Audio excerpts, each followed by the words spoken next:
বনের হিংস্র প্রাণীরা রাবেয়াকে পাহারা দিচ্ছে। এমনই সময় তার শিক্ষাগুরু হযরত হাসান বসরি সেখানে উপস্থিত হলেন, আর তা দেখে সাথে সাথে দূর দূর করে পালিয়ে গেলেন সমস্ত পশু প্রাণী। হাসান বসরি পশু প্রাণীদের যেতে দেখে রাবেয়া বসরিকে বললেন, আচ্ছা রাবেয়া, সব পশু পাখি এতক্ষণ তোমার পাশে এমন ভাবে ছিল যেন তোমাকে পাহারা দিচ্ছে যে তারা তোমার বন্ধু, কিন্তু আমাকে দেখা মাত্র তারা কেন দৌড়ে পালালো, এর কারণ কি? তখন রাবেয়া বসরি তার ওস্তাদের কাছে জিজ্ঞাসা করলেন, আপনি আজ কি খেয়েছেন? উত্তরে তিনি বললেন, গোশত আর রুটি খেয়েছি। তখন তার শিষ্য হযরত রাবেয়া বসরি বললেন, এ কারণেই তারা পালিয়ে গিয়েছে।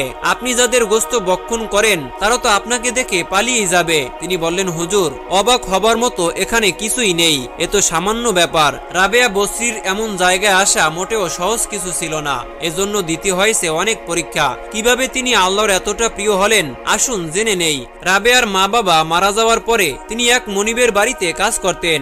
একদিন হঠাৎ রাবেয়ার মনিবের ঘরে কিছু মেহমান আসলো। মেহমানদের মধ্যে অনেক জ্ঞানী গুণী এবং পণ্ডিত, চিকিৎসাবিদ এবং বিভিন্ন রকমের লোক ছিল।